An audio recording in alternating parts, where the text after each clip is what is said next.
Այժմ հարգելի հեռուստադիտողներ ժամանակն է, որ մեր տաղավարում վերլուծություններ լինեն, իսկ այդ պարագային գիտենք, որ մշտապես այստեղ է պարոն Արմեն Չիբուխչյանը, բարև ձեզ Արմեն։ Բարև ձեզ։ Եվ սկսենք երևի ամենակարևոր թեմայից, որ այսօր ամբողջ աշխարհին է հետաքրքրել եւ փաստ է, որ կարծես թե խաղաղությունը, վերջնական խաղաղությունը մոտենում է Միջին Արևելք եւ Իսրայելն ու Մերձավոր Արևելք։ Միջին Արևելք Middle East իմաստով։ Հա, այդ անգլերեն դասիկ դոր, կարելի։ Ավելի ճիշտ է երևի մենք պետք է անցնենք այդ անգլերեն տերմիններին, այնտեղ ավելի ճիշտ է ինձ թվում ավելի։ Ամերիկայի պարագային Միջին Արևելք, Հայաստանի պարագային Մերձավոր Արևելք։ Դե կարելի է այդպես էլ ասել, բայց դե գիտեք ինչ, այստեղ տերմինները ընդհանուր են բոլորի համար, էլի, այսինքն եթե տենց ամեն մեկը իր ձևով սկսի ասել, խառնաշփոթ կառաջանա, բայց ավելի ճիշտ է երևի հա։ Տեսեք, մեծ հաշվով ես մի քիչ այնքան էլ վստահ չեմ, որ սա վերջնական խաղաղություն է, որովհետև գլխավոր պայմանը հետևյալն է, այսինքն մեկն ու մեկը պետք է հետ կանգնի, իսկ ով հետ կանգնի հարցա դեռ, որովհետև տեսեք, լավ, հիմա պատանների հարցով փոխանակումը պետք է տեղի ունենա, հիմա այստեղ բլեֆի էլեմենտ եմ ես տեսնում, լրջագույն, որովհետև հասկանում եք, չէ՞ որ խաղաղություն չի լինի, եթե այնտեղ Համասը մնա, եւ դա նորից պայթելու է։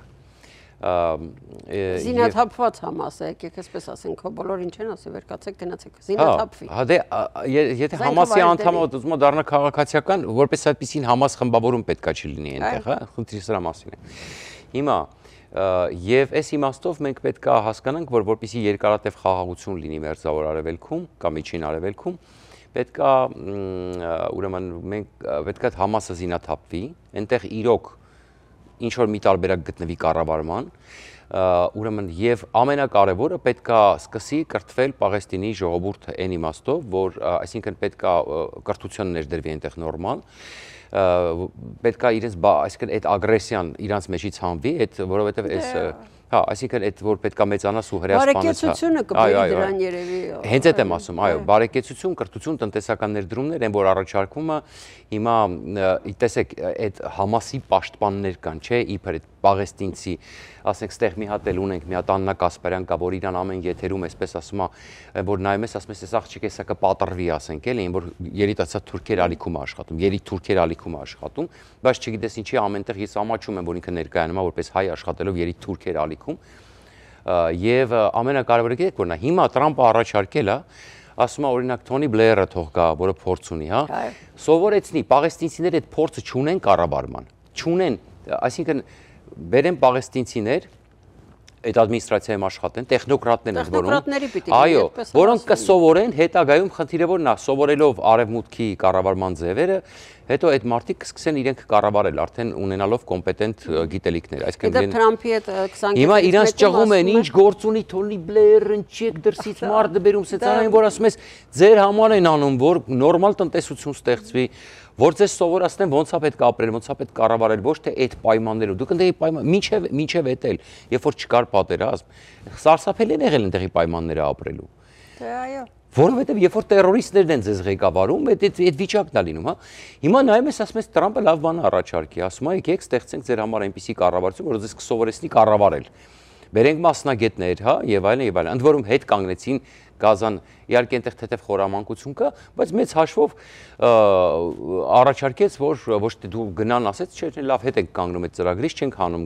թող մնան ապրեն, բայց բերում ենք կառավարություն, որը կկառավարի, միջազգայնացնում ենք այդ տարածքը կգան ներդրումներ եւ այլ այսպես շարունակ։ Դեպի ծրագրից էլ են հետ կանգնել, ասվում էր, որ իսրայելական բանակը պիտի մնա Գազայում, կամ մի քիչ հետ քաշվի։ Հիմա այսօր Համասի առաջնորդներից մեկը հայտարարեց, որ փոփոխություն եղավ այդտեղ, իրենք դուրս են գալու Գազայից իսրայելական բանակը։ Խնդիրը նրա մասին է, որ առաջի փուլի մասին է, եկեք չխառնենք։ Դե այո։ Առաջին փուլի, դրանից հետո քննարկվելու է Համասի զինաթափումը եւ Պաղեստինի կառավարման հարցը։ Հիմա որտեղ այստեղ խորամանկությունը, ես ենթադրում եմ, որ թուրքերը եւ քաթարցիները համոզել են, որ եկեք դուք վերջապես այդ պատանդներին տվեք, որովհետեւ քանի դեռ պատանդները իսրայելական ձեր մոտ են, իսկ այնտեղ էլ գիտեք չէ պրոբլեմը որն է, որտեվ այդ նույն Համասը միատար խմբավորում չի։ Այնտեղ իրար հակադիր խմբավորումներ կան հակասի ներսում, այսինքն որ մեկը մեկին չի ենթարկվում, այսպես ասենք, հա, ավելի ծայրահեղական, մի քիչ ծայրահեղական, ասենք եւ այսպես տարբերակումներ կան, տարբեր, այսպես ասում եմ, առաջնորդներով այդ ներսում։ Մի պատանդը մեկի մոտ է, մի պատանդը մյուսի մոտ է եւ իրենք անգամ իրար մեջ չեն կարողանում համաձայնեցնեն, որ պետքա բոլոր պատանդներին միանգամից վերադառնան։ Քաղաքական կառավարումը կատարում է նստած քաղաքական ղեկավարությունը, այսինքն իրանց մոտ միատարր չի այդ ամեն ինչը եւ բոլոր պատաններին վերադարձնելը հենց այդ պատճառով է պրոբլեմ։ Բայց Հայնան այսօր հայտարարեց այդ առաջնորդը, որ դե հենց դա պետքա բոլորին իրար հիմա երբ որ Իսրայելը արդեն սխմեց փոքր տարածքի մեջ դրեց դրանց, նրանք հասկացան, որ արդեն պրոբլեմ է, որ շուտով կարող է իրենք ընդհանրապես ուրեմն բացահայտել, որտեղ իրենք թունելների համակարգ ունեն սարքած եւ այլն, եթե մտնեին ամբողջը գրավեին, այդ ամեն ինչը ոչնչացվելու էր եւ իրենք գնացին գործարքի, սա խորամանկություն է այն իմաստով, որ ես հիմա ինչ են համոզել, ինձ թվում է թուրքերը շատ խորամանկ խաղ են այստեղ խաղում, որ եկեք դուք այդ պատաններին տվեք, պատաններին տալուց հետո Իսրայելը երբ որ սկսի ձեր հանդեպ ռազմական գործողություններ, արդեն արդարացում չի ունենա։ Եթե հիմա եվրոպացիները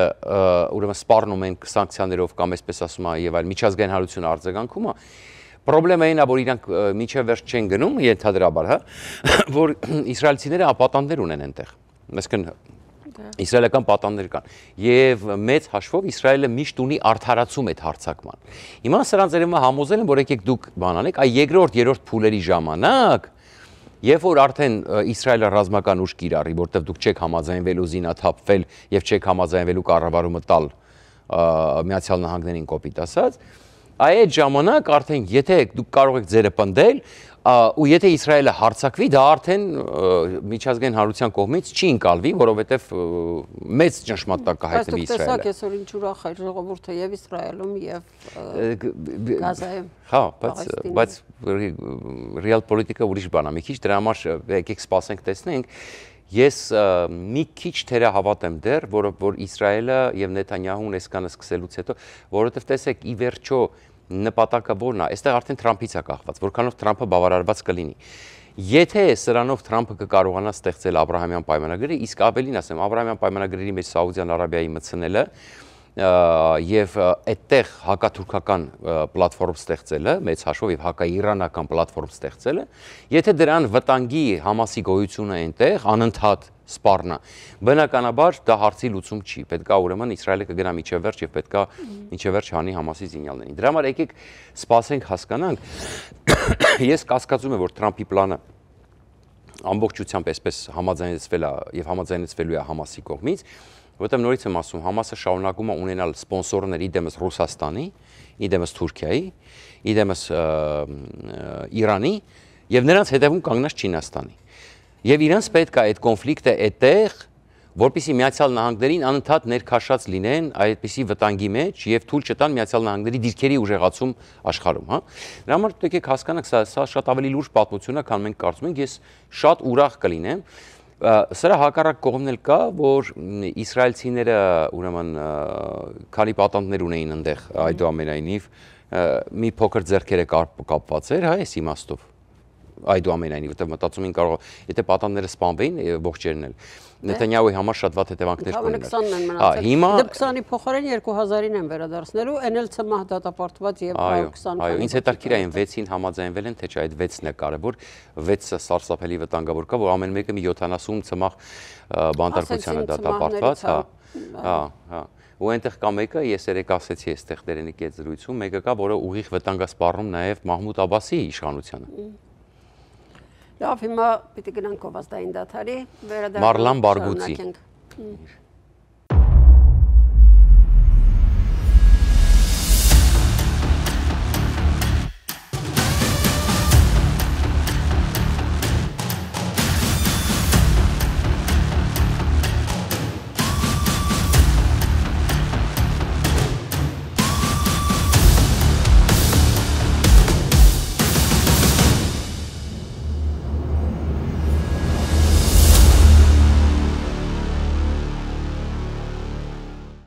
Շարունակում են վերլուծությունները արդեն եթերում այստեղ է Արմեն Չիբուկչյանը եւ այժմ արդեն անդրադառնանք Ալիև-Պուտին հանդիպմանը, որ տեղի է ունեցել այսօր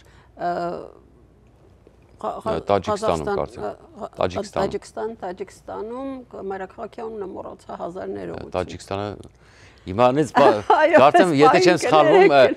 սխալվում Դուշանբեն է, եթե չեմ սխալվում, ճիշտ եմ հիշում։ Դուշանբեում է տեղի ունեցել այդ հանդիպումը եւ առաջին հանդիպումն է եղել վերջին կարծեմ 9 ամիսների ընթացքում, այս տարվա ընթացքում համենայն դեպս, երբ որ կոնֆլիկտ առաջացավ, համենայն դեպս առերևույթ այդպես էր կոնֆլիկտ կա Պուտինի եւ Ալիևի միջեւ։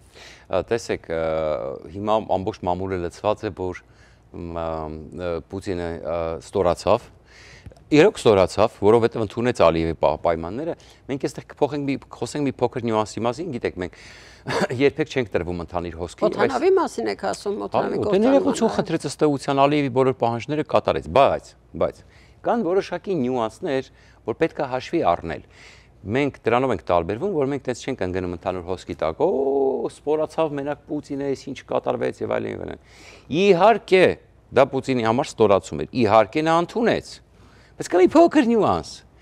որ Ալիևը 2 օր առաջ զանգահարել էր Պուտինին։ Հասկանում եք։ Այսինքն փոքրիկ նյուանս է, բայց նյուանս է, հիմա հասկանանք ինչու։ Այն որ Պուտինը ոչ մեկ չէր կարող պատկերացնել, որ կգնա ներողություն կխնդրի ուրեմն Ալիևից եւ կասիկա փոխհատուցեմ, կտամ, դրել արդարանում էր, գիտեք, 5 րոպե արդարանում էր, որ այնտեղ ուկրաինական անօթաչու կար, չգիտեմ, մենք հրթիռը կրակեցինք, մենք ուղիղ չենք հարվածել, բեկոր ա կպել եւ այլ այսպես շարունակ, սա ստորացում էր իհարկե Ռուսաստանի նախագահի համար, ոչ մեկ այստեղ չի վիճում, այն որ Ռուսաստանը դարձել է ուրեմն արդեն վարկաբեկված, ասենք, այն որ չգիտեմ, իրոք Թրամփը շատ ճշգրիտ բնութագիր է տվել, թղթի վագրն է ինքը, շատ բան է, իսկ ավելի քնձռոտ արջ կարելի ասել, արդեն բզբզված, այն որ արդեն հիվանդ են ծեր, այն որ եւ այլն, այսպես տիպի էլի, այն որ ոչ հլոտ ասենք, տենց մի բան էլի։ Եվ բայց ինձ գիտեք ինչն է, ես հիմա գիտեք ինչ դեմքեր եմ ուզում տեսնեմ, այս տեսեք Ռուսաստանի բնակչությունը 100 իրանք են տալի, այդքան չկա, բայց 140 միլիոն ենթադրենք, հա։ Իդեպ ամեն տարի գիտեք չէ ծնելիությունը ընկնում է, իսկ պատերազմից հետո կտրուկ անգնի ծնելիությունը, իրանք դեմոգրաֆիական խայտարակ աղետի առաջ են կանգնած։ Սա այս պատերազմը մեծ հավանականությամբ դառնալու է Ռուսաստանի վերջի սկիզբը, որովհետև այն ինչ որ ինքը արեց, սա ընդ որում տերությունների դա պատմությունից կարելի է նայել մեծ կայսրությունները ցավոտ պարտություններից հետո ուրեմն չգիտեմ շատ հաճախ ընկնում են ճգնաժամերի մեջ, որոնք այլևս դուրս չեն գալիս, հա, սա կարևոր է հասկանալ 21-րդ դարում այսպիսի քայլի դիմել է։ Հիմա ինձ հետաքրքիր են մարդիկ, որոնք գալիս էին հանրայինի եթերներ ու տարբեր եթերներում հայկական եւ ասում էին, հա, հեսա Պուտինը հարձակվելու է Ադրբեջանի, լսած կլնեք, տեսած կլնեք, հա, ինչ կարելի որ դուք չգիտեք, հեսա Պուտինը հարձակվելու է Ալիևի վրա, Իրանի հետ պայմանավորվելու են, այն որ ուզում ես ասես, ինչ լավ, հա, բան եք էլի, դուք հեքիաթային երևույթներ։ Հիմա ի՞նչն է խնդիրը, ես դրանց դեմքին եմ ուզում հիմա նայեմ, բայց ես վստահ եմ։ Հիմա իրանք նստած իրանց ուտում են եւ մտածում են, ասում են, այս ստորացում չէր, այս Պուտինը հատուկ օպերացիա արեց։ Ընդ որում ավելին ասեմ, արդեն սոցիալական ցանցերով պատտվում են տեսանյութեր, որոնք նախապատրաստում էին այս Պուտինի ստորացմանը, Պուտինի հանճարեղ պլանը, Պուտինը, ուրեմն գիտեք ինչ է, ու մարդիկ ուտում են, ու դու նայում ես կոմենտները այդ դրանց տակը, դու տեսնում ես, որ մարդիկ լրիվ զոմբիացված են, էլի, իհարկե ռուսական աուդիտորիայի մասին էր,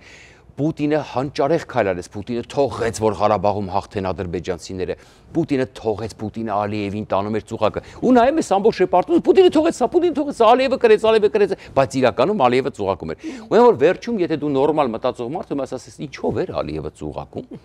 Պուտինը սաղ թողեց, բայց դա Պուտինի հանճարեղ հաղթանակն է։ Սենց տափակ մանիպուլյացիա արդեն նախապատրաստվում է այդ ռոլիկներով, որ Պուտինը պետք է ներողություն խնդրեր Ալիևից, բայց այն որ ասում մեղմում են, դուք չգիտեք, սա Պուտինի հաղթանակն է։ Հիմա այդ ռուսասատկիկներ ու ռուսաթաղիկներ կան Հայաստանում,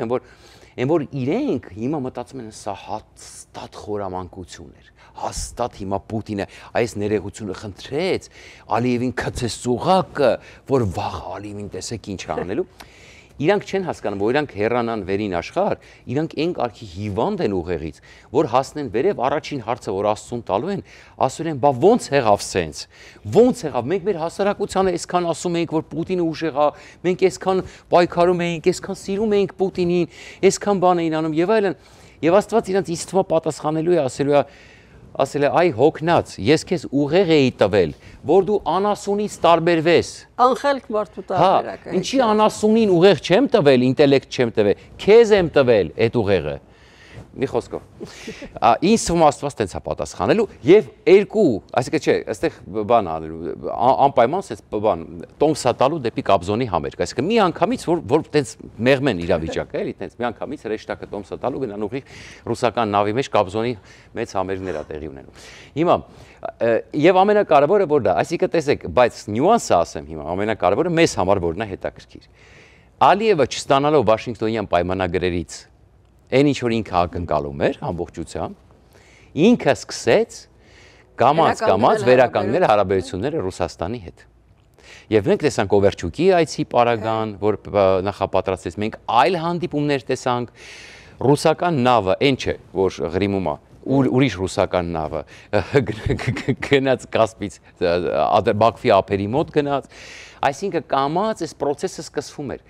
որովհետև Ալիևը այս սարսափելի կոպտությունը ցույց տվեց ինչի համար, որ Ամերիկայից ստանա մաքսիմում, որ ինքն է Ռուսաստանի դեմ պայքարում, որ ինքն է այդ ջահը այտենց տարածաշրջանի բան։ Բայց երբ որ տեսավ Տրամպը այդ խայծերը չի ուտում, Ամերիկան շատ հստակ իր հետաքրքրություններն է պահում, հիմա կամաց եւ պատահական չէր Պուտինի ակնարկը, որովհետեւ 22 թվականի ռուս-ադրբեջանական ռազմավարական պայմանագրի մեջ թաքնված տողերով գրված է նաեւ Սյունիքի մասին։ Ես չեմ ասում պարզ գրված, հասկացաք, ինչ նկատի ունեմ։ Եվ դրա համար Պուտինը այսօր այո, եւ այս դրա համար այսօր ակնարկեց, որ պետքա վերականգնել հարաբերությունը, ռազմավարականը պետքա վերականգնել։ Եվ Ալիևը հասկաց, այսինքն այստեղ կամաց այս խաղի մեջ Ալիևը ասենց վերադարձավ մանևրերի տարբերակին,